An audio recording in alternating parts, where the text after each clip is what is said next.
All right, good morning, folks. Good morning. If you do not have your headsets on, that's all right. I will project across the room. But if you prefer to have me intimately in your ears, you might as well put those headphones on and look real cool. All right, so today I'm going to be talking about what it means to be human in the age of the machine, this era of AI. If this is not the talk that you intended to be at, if you're in the middle, too late, you got to sit there. But if you're on the edges and this is not the talk you're supposed to be at, now's the time to skedaddle. All right. Legal is in the room always. So if you haven't memorized this slide, my friend over there, Esther, who also shares my name, has said you probably have other things to do in your life. But what it does mean, the TLDR, is make your decisions on currently available products and materials. So please do make those decisions. But thankfully, we're talking about things that are less technical in product today. We're talking about one, thank you for being here. I am delighted to see you. I've flown all the way from Seattle just to see your dressed and pressed faces today. And it is a joy to be up here and just chatting with you. So this is going to be interactive. I might ask you a few questions. You might get some hand raises. So start warming up your arms. Start drinking your coffee or any caffeinated beverage because we're going to get going. So who's this talking head in front of you today? Well, I started out in Bumblebee Genetics, and I decided that instead of running matrices in a back room where I didn't talk to anyone all day, I really did like talking to people. And I migrated my way throughout to Tableau, which has been an amazing fit, and I've been there for about 8.5 years.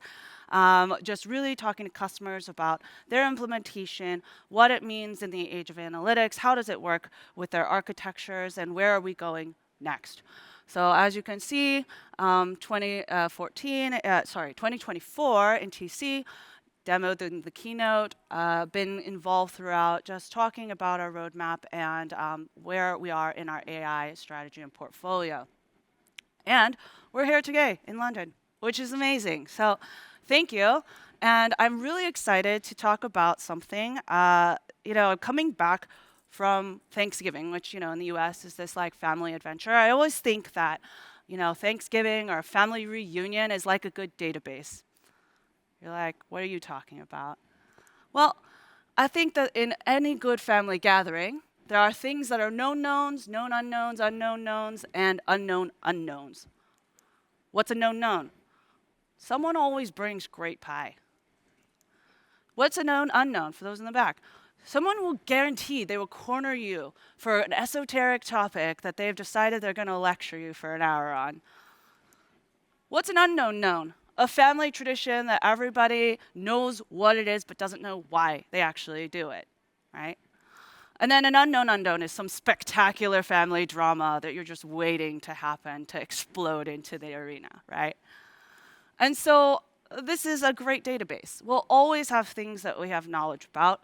We'll have things that we have some awareness about. There are things that we're countering for bias, right? We're trying to adjust for, correct for. And then there are places that we don't know. And this is where I think the allure of AI really has come into play, is the unknown unknowns. You'll see this all across the board when it comes into self-awareness, for example, the Johari window, or in various things like e-commerce, where they're looking for various trends. You'll see this matrix repeat itself. But I think when it comes to AI, you can apply it to things like, what does it mean to have something potentially answer questions we didn't even know we didn't know? The unknown unknowns.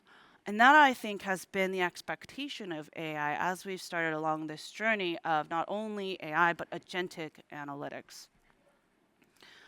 But things got complicated, right?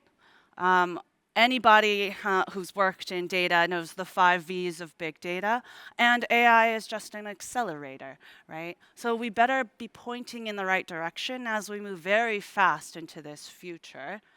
But I wanted to give you a little sense of the amount of data, the amount of things that you as data people have to wade through.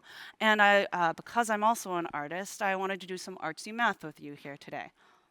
Are you ready? I see some excitement. I like that. Okay.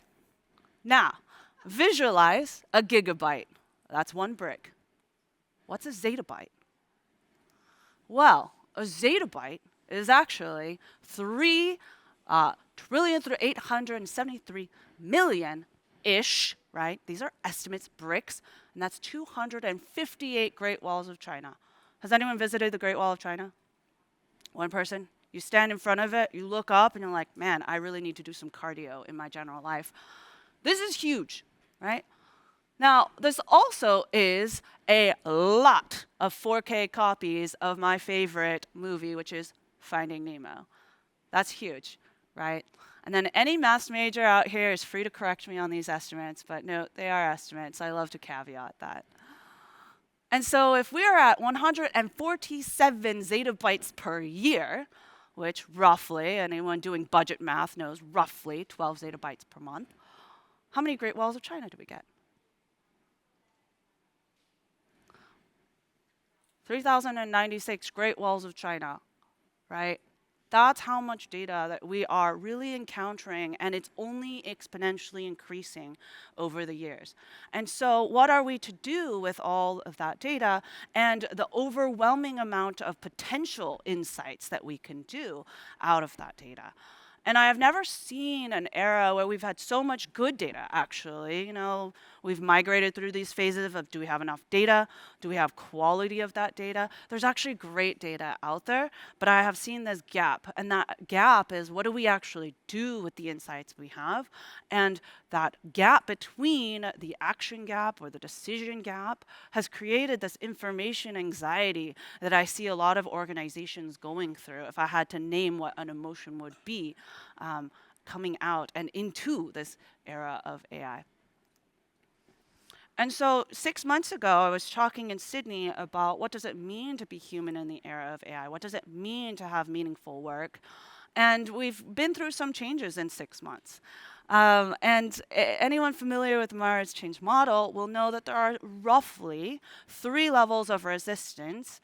And those levels of resistance go from, I don't get it, to I don't like it, to I don't like you. Right? And so to solve for it, right, more information needed to understand the I don't like it phase. Then the solve for I don't like it is purely an emotional reaction. We see that clashing with potential value systems of maybe, for example, like I think that this thing is particularly related to human emotion and judgment, and AI has intruded on certain boundaries there. And so you'll hit an I don't like it barrier to the change. The I don't like you, the entity who's conveying the change is not trusted, or the entity conveying the change is not in the same kind of alignment with your overarching goal.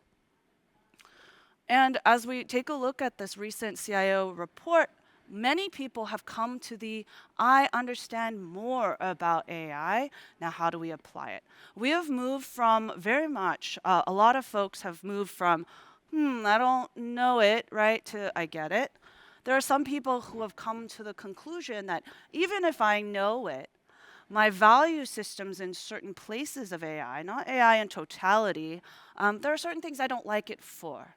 So we've come to a much more nuanced place.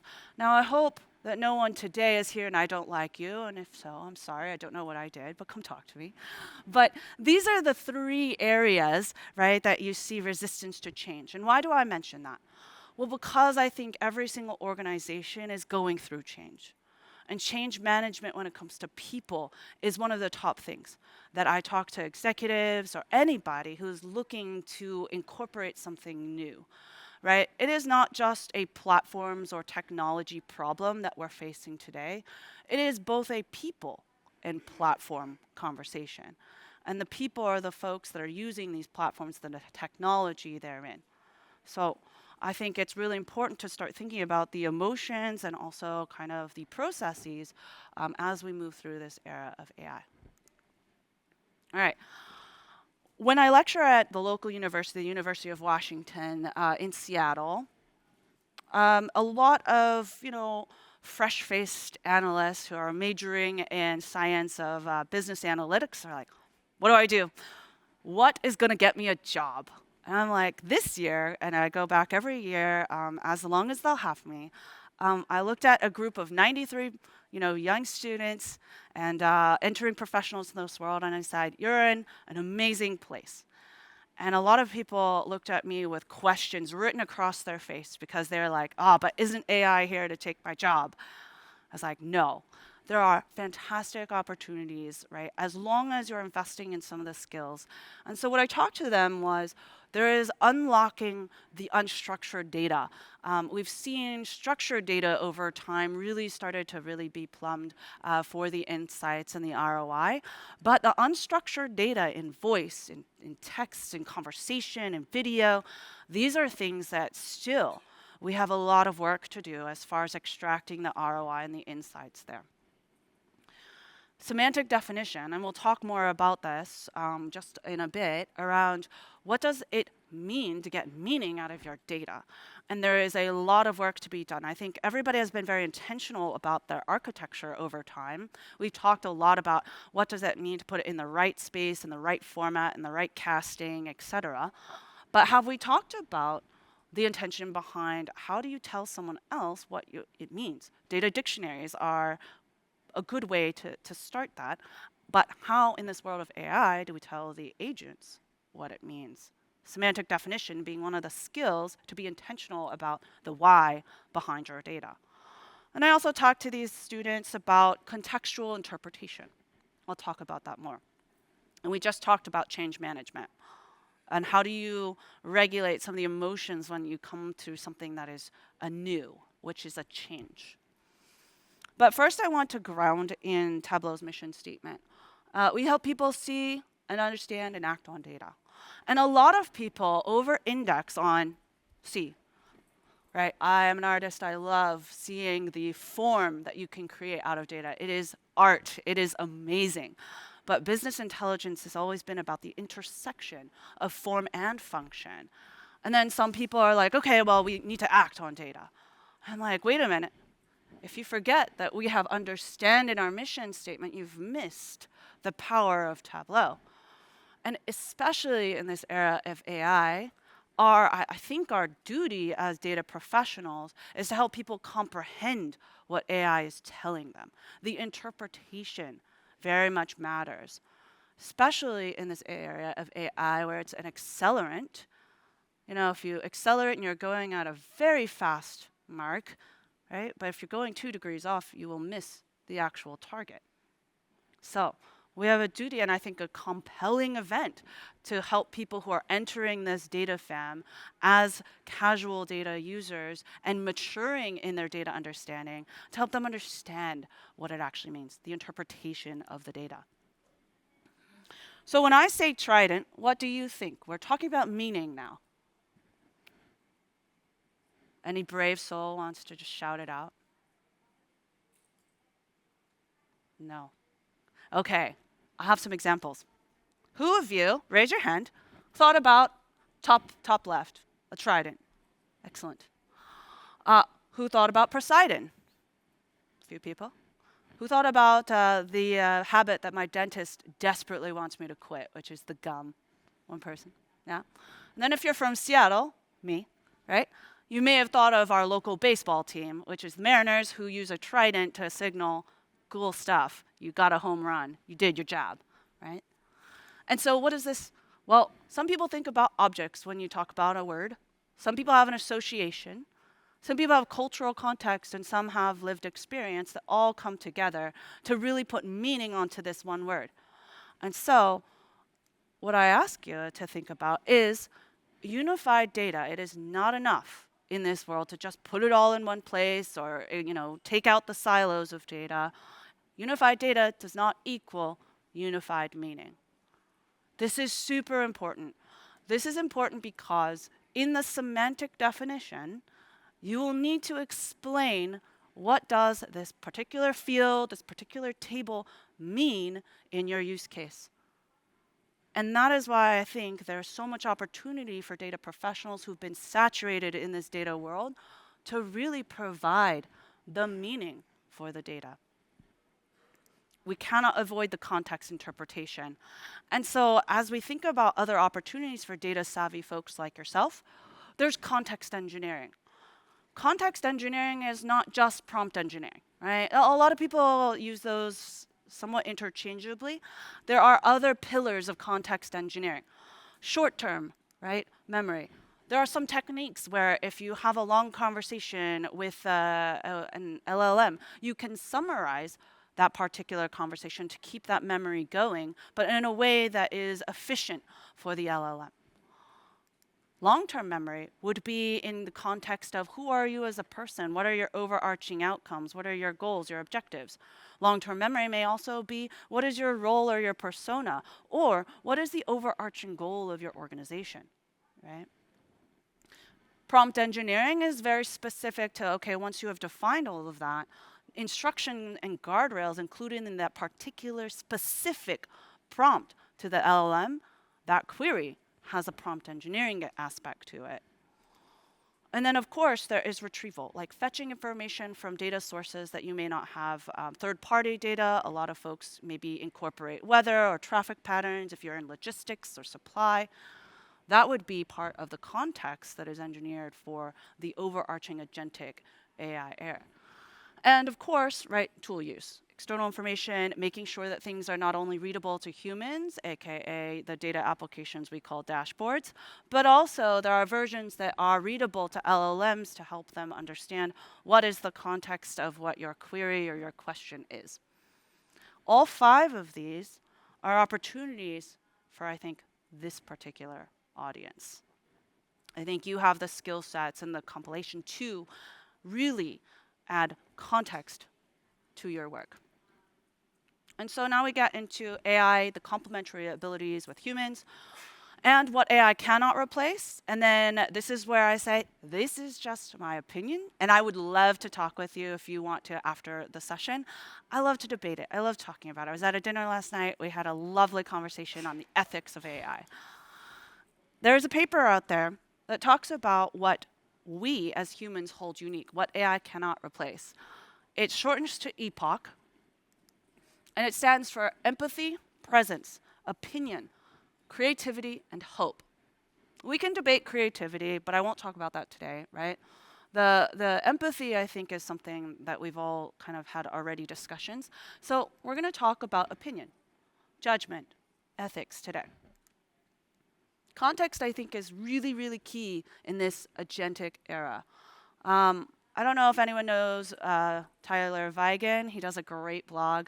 I searched through a lot of these. I took the least political, least inflammatory visuals to put them up here on stage for you. But anybody who is, not familiar with data would be like, look at that. It's a correlative, something about area under the curve, R squared, blah, blah, blah. It's great. Clearly, bachelor degrees awarded in physical science correlates between Saturn and the Moon, the distance between them. Psh, great.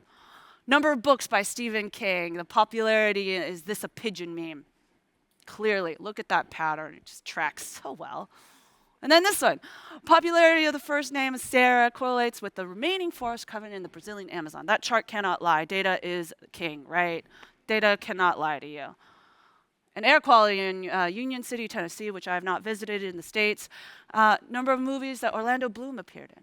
Look at that trend. Psh, isn't that crazy?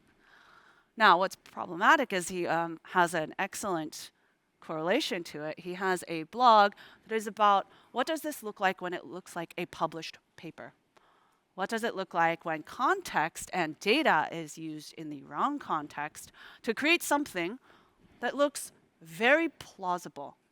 And this is where you, sitting in those seats, are the human context layer to everything that is being generated. This is not new to you as data professionals, but it will be increasingly important as many people use AI to create a story that might look as trendy as this, as trendy as that, right? And so I think that this is something that I take very seriously, of the integrity of the truthiness of data, right? It's going to be really important. Let's talk about my favorite representative, Jack Kimball. Cautionary tale, so this is going to be an interesting story. Look at this. Just read it. A whopping 25% of American students in the bottom quartile of standardized tests. I see some laughs, so you see what's happening. 54th Congressional District, cited as co-sponsor in some amendment legislation, cited from the Washington Post, which is a news outlet here in the States. Stunning bit of fiscal ignorance is what this particular op-ed said. Wonderful. Didn't pull the punches there. Clearly does not understand quartiles, is my assessment of whatever this guy is saying. He's quotable, uses charts, and, for those in the back, he's also entirely fictional. This particular Jack is a completely fictional character that seems to use charts, that has a media presence, and has fooled people over and over and over again. People cite him, people react against him. He's like, oh, what a moron. You don't have to raise your hands. But who here was like, what an idiot, doesn't understand quartiles, right? The reason I put this here is because, did I fool you with 54th Congressional District? How many, I don't think many of you sit at home studying how many districts there are in California, but there are only 52. And well, the reason I bring this up is because this is domain-specific knowledge. This is context. This is judgment, right? If the people that are joining our DataFam, or us ourselves, don't have the context or domain-specific awareness, we could be fooled very easily, right? Either by AI or by people using AI to talk about things in various ways. And then you make a snap judgment, you're like, psh, that opinion is totally wrong, right? Or did I fool you because I'm a face up here telling you, hey, Jack Kimball, got some things going on, right? So this is where I wanted to provide a little bit of caution, right? Of when you have someone in your organization or when you have someone who's talking about certain trends, you, I think, are an excellent audience and actors to go and critically think about these things, to really double check. And I think that's one of the things that I really enjoy about data work and people like yourselves. Now, the context also extends to windows, right? Windows of context. Air pollution in Barcelona. If you look at the left-hand graph, you would have the impression, wow, we're not doing so great in Barcelona. Anyone here from Barcelona? Excellent. I'll keep using it as an example. Wow. But if you look in the middle, right, there's this roller coaster. Oh, maybe we're up and down, and it's just like, over the past 10 years in this window down here, doesn't make sense. And then you get to the longer phase, right, 20 years, and you look at the peak, 50, down to roughly 24. I didn't label it. Chart didn't label it where I took it from. 20 years to half the levels of Barcelona. So depending on the windows of context that y'all have as judgment, right, to whether these decisions are correct or not, you've got a certain window there and a certain window here. So are we taking the right window? And that's a judgment call for the data enthusiasts and data professionals like yourselves of does this make sense, right? So let's talk about creativity. This one I've had robust debates about internally here at Tableau. Folks have told me, in the counter-opposition kind of manner, that, hey, actually AI is really evolving into creative spaces. It's been provocative in certain ways, and it certainly, I think, we'll see it change, right? We'll see it grasp different capabilities over time.